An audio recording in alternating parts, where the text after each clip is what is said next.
জয় মা কামাখ্যা, জয় মা তারা। আবারও চলে এসেছি একটা গুরুত্বপূর্ণ বিষয় নিয়ে আলোচনা করব। আজকের আলোচনার বিষয় অত্যন্ত গুরুত্বপূর্ণ এবং ৭ রাশিকে নিয়ে। ঠিকই শুনেছেন, আগামী ১১ সেপ্টেম্বর রাধা অষ্টমী, আমরা সকলেই জানি। আর এই রাধা অষ্টমীর দিন করুন এই ছোট্ট একটি কাজ, ভাগ্য সম্পূর্ণ বদলাবে ৭ রাশির জাতক জাতিকাদের। এই নিয়ে বিস্তারিত আলোচনা করব। আপনাদের অনুরোধ করব, যদি সঠিকভাবে কাজটা করতে পারেন, আপনাদের জীবনে কিন্তু পরিবর্তন আসবে। আপনারা সমস্ত বাধা বিঘ্ন, ঋণ ধার থেকে বেরিয়ে আসতে পারবেন। প্রচুর অর্থ হাতে এসে ধরা দেবে। আপনি হতে পারেন কোটি টাকার মালিক। কিন্তু আপনাকে এই কাজগুলো করতে হবে। পরিশ্রম, চেষ্টা এগুলো না করলে কখনোই অটোমেটিক আপনার ভাগ্য বদলাবে না। যদিও দেখা যায় সেটা বহু সংখ্যক কম, হয়তো কোটিতে একজন অটোমেটিক ভাগ্য বদলায়। তাদের সাথে মিল করে আপনারটাও হবে, এটা ভাবা সম্পূর্ণ ভুল। তাই চেষ্টা পরিশ্রম আমাদের কিন্তু করতে হবে। যতক্ষণ চেষ্টা পরিশ্রম না করবেন ততক্ষণ এর রেজাল্ট কিন্তু আসবে না। যে কথাটা আমি প্রত্যেকটা আলোচনাতেই বলি, যে প্রথমে আপনাদের সঠিকভাবে ভালো করে বুঝতে হবে, তারপর আপনারা সেইভাবে চলতে হবে। পরিশ্রম, চেষ্টা এগুলো চালাতে হবে, তবে গিয়ে কিন্তু রেজাল্ট আপনাদের আসবে। তাহলে আসুন একটু বিস্তারিত বলি, তাহলে বুঝতে পারবেন যে কি কি কাজগুলো আপনাদের করতে হবে এই রাধা অষ্টমীর দিন। তারপরেই কিন্তু আপনাদের জীবনের পরিবর্তন আসবে। আর যদি আপনারা কোনো রকম এই কাজগুলো না করতে চান, তাহলেও এই একটা দিন আপনার জন্য শুভ থাকবে। এই দিনে আপনার হঠাৎ কোনোভাবে পরিবর্তন হতে পারে, শুভ খবর পেতে পারেন, বাস এতটুকু। আর যদি এই কাজগুলো করতে পারেন, তাহলে সারা জীবনের জন্য আপনার ভাগ্য বদলাবে। এই দিনের পর থেকে ধীরে ধীরে ধীরে ধীরে আপনার সমস্ত দোষ দোষী কাটবে। আপনি ঋণ থেকে মুক্তি পেয়ে যাবেন। আপনার কর্মের গতি বাড়বে। সমস্ত রকম দিকগুলো যেগুলো আপনার বন্ধ হয়ে গেছিল, সেগুলো কিন্তু খুলে যাবে। তারপরে আপনার কি হবে? সব কিছু ঠিকঠাক থাকবে। মনের মতো করে চলতে পারবেন। সব কিছু দেখবেন আপনার হাতের মুঠোয় এসে ধরা দেবে। এইগুলো তখনই ঘটবে যখন আপনি এই নিয়মগুলো মেনে চলতে পারবেন। কারণ এই রাধা অষ্টমী অতি শুভ দিন। আর এগুলো কিছু না করলে হয়তো আপনার ওই একটা দিন শুভ থাকবে, যে ৭ রাশিকে নিয়ে আলোচনা করছি। পরবর্তী সময় কিন্তু আপনার কোনো রকম জীবনের পরিবর্তন হবে না। আর এই কাজগুলো করলে অবশ্যই হবে। কি কাজ আমি অবশ্যই বলবো। তার আগে আপনাদের ছোট্ট একটা মেসেজ দিই। আপনারা জানেন যে অমাবস্যা পূর্ণিমায় আমাদের এখানে নবগ্রহ কবচ হয়। শুধু তাই নয়, ৫১ রকমের কবচ হয়। A to Z আপনারা জানতে পারবেন। যদি কারোর প্রয়োজন থাকে, হোয়াটসঅ্যাপে ভয়েস মেসেজ বা আপনার লিখে জানতে পারবেন। যদি কারোর সমস্যা থাকে, যার কোনো সমস্যা নেই, সে খুব ভালো আছেন, কোনো দরকার নেই। আর যাদের সমস্যা আছে যোগাযোগ করে নেবেন। আর মহালয়ে তো আমার এখানে ১০ মহাবিদ্যা উদ্বোধন হচ্ছে। যারা আসতে চাইবেন অবশ্যই আগে থেকে নামটা লিখিয়ে রাখবেন, বা আপনারা চলেও আসতে পারেন সেই দিন, কোনো ব্যাপার নেই। যদি আপনারা কোনো কাজ করাতে চান, সেই বিষয়েও যোগাযোগ করতে পারেন। দীক্ষা নিতে পারেন এই পূর্ণিমাতে বা অমাবস্যায়। একদম চালু হয়ে গেছে তন্ত্রের দীক্ষা। তন্ত্রে যারা খুব আগ্রহী, যারা কিছু করতে চাইছেন তন্ত্র নিয়ে, নানাভাবে আপনাদের একটা মনের একটা সংকোচ যে এটা কি বাস্তব, কতটা সফলতা আপনি পাবেন, আদৌ কতটা সফলতা আপনার জীবনে এনে দিতে পারে, সেগুলো কিন্তু সবকিছু জানতে পারবেন যখন এই তন্ত্র নিয়ে আলোচনা হবে তখন। এই তথ্যগুলো জাস্ট আপনাদের দেওয়ার ছিল, তাই দিলাম। তাহলে আসুন কি কাজ করতে হবে এই রাধা অষ্টমীর দিন। যে কাজ করলে আপনাদের জীবনের পরিবর্তন ঘটবে, সমস্ত দিক থেকে আপনারা অনেকটাই বেটার থাকতে পারবেন, ভালো থাকতে পারবেন, সুখ শান্তি সম্পদ বৃদ্ধি হবে। প্রথমত আপনাকে কি করতে হবে? এই রাধা অষ্টমীর দিন একদম অষ্টমী তিথি থাকা যতক্ষণ থাকবে তার মধ্যে এই কাজগুলো করতে হবে। আপনি আপনার এলাকায় কোনো দোকানে, অর্থাৎ যেখানে বিক্রি হয় এই ময়ূরের পালক, সেই দোকানে চলে যাবেন। আমি এটা সকলেই করতে পারে, তবে এই ৭টা রাশির জন্য অতি শুভ।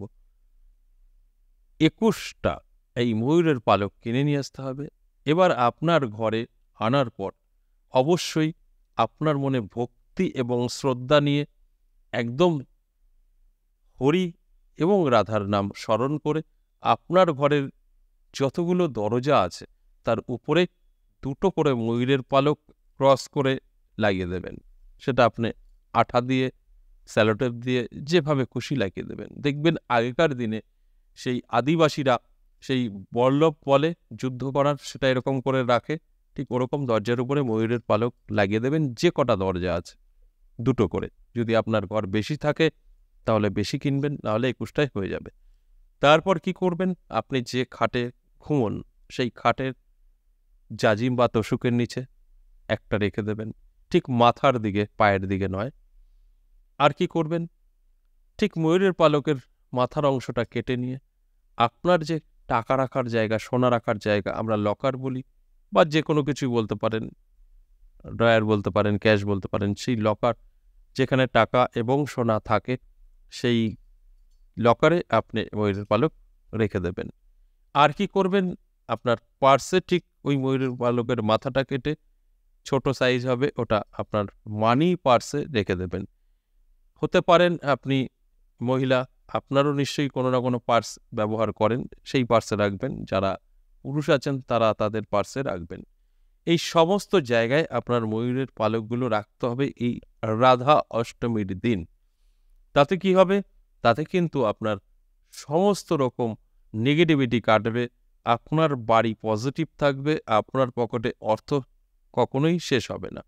সমস্ত দিক থেকে আপনি কিন্তু সম্পূর্ণভাবে সুরক্ষিত থাকবেন এই রাধা অষ্টমীর দিন এই ময়ূরের পালক দিয়ে এই কাজগুলো যদি করতে পারেন সমস্ত জায়গায়। এবং তার সাথে সাথে আপনার যে ঘরের আমরা নিত্য পুজো করি যে দেবদেবীর ছবি বা মূর্তি, সেটা মা লক্ষ্মী হতে পারে, রাধাকৃষ্ণর হতে পারে, প্রত্যেকের ঘরে কিন্তু আমরা হিন্দু ধর্মীয় যারা আছি তাদের ঘরে ঠাকুর থাকবেই, সেটা যে কোনো ঠাকুর হতে পারে।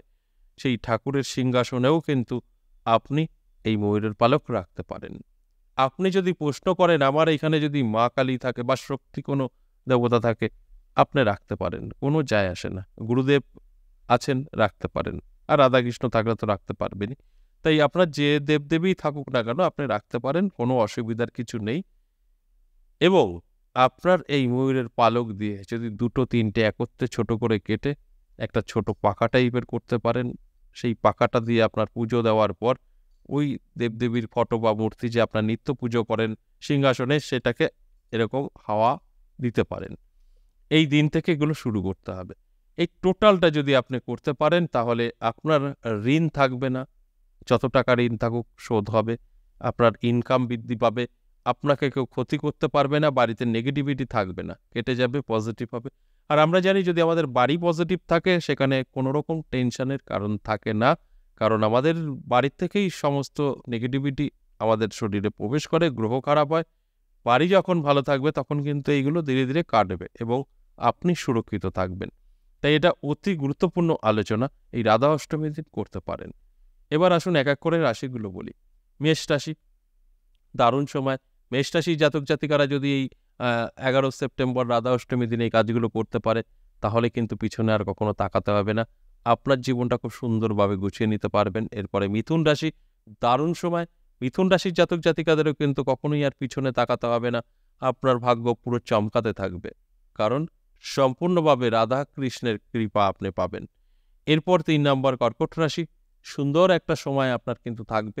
এইগুলো না করতে পারলে হয়তো ওই 11 তারিখে আপনার ভালো থাকবে, আর এগুলো করলে সারা জীবন পজিটিভিটি থাকবে এবং ধীরে ধীরে আপনি বুঝতে পারবেন আপনার সব নেগেটিভিটি কেটে গেছে, আপনার ভাগ্য চমকাতে থাকবে। এরপর সিংহ রাশি, সিংহ রাশির জাতক জাতিকাদেরও কিন্তু আমি বলবো দারুণ সময় আপনার থাকছে। এই দিন থেকে, রাধা অষ্টমীর দিন থেকে অ্যালার্ট থাকুন, চোখ কান খোলা রাখুন।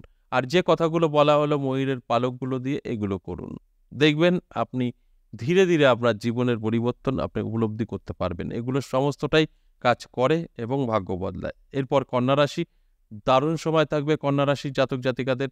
এই রাধা অষ্টমী থেকে আপনি যদি এগুলো করতে পারেন এই দিন, তাহলে কিন্তু আপনার জীবনের পরিবর্তন করতে শুরু করবে, আপনার ভাগ্য কিন্তু সম্পূর্ণভাবে বদলাবে, এতে কোনো সন্দেহের কারণই নেই। এরপর চলে আসুন বৃশ্চিক রাশি। বৃশ্চিক রাশির জাতক জাতিকাদেরও কিন্তু 6 নম্বর রাশি, বৃশ্চিক রাশির জাতক জাতিকাদেরও কিন্তু ভালো সময় থাকবে। এই রাধা অষ্টমীর দিন যদি এই ময়ূরের পালক দিয়ে এই কাজগুলো করতে পারেন, আমি অলরেডি আলোচনা করেছি, তাহলে কিন্তু আপনাদের কেউ ধরে আটকে রাখতে পারবে না, আপনার ভাগ্য চমকাবে, আপনি যেটা স্বপ্ন বা যেটা আপনি চাইছেন সেটা করতে পারবেন। এবং আপনার সমস্ত বাধা বিঘ্ন ঋণ ধার থেকে মুক্তি পাবেন। সর্বশেষ 7 নম্বর কুম্ভ রাশি। কুম্ভ রাশির জাতক জাতিকাদেরও কিন্তু দারুণ সময় থাকবে এই রাধা অষ্টমীর দিন থেকে, যদি এই কাজগুলো করতে পারেন। তো না করলে কিন্তু খুব ভালো রেজাল্ট আসবে না। আর যদি এইগুলো সব ঠিকঠাক করতে পারেন, এই 7 রাশির জীবনে পরিবর্তন আসবে এবং আপনাদের ধনী হওয়ার, কোটিপতি হওয়ার সুযোগ মিলবে। আজ এ পর্যন্তই। আবারও আসবো নেক্সট ভিডিও নিয়ে। ততক্ষণ ভালো থাকুন। নমস্কার।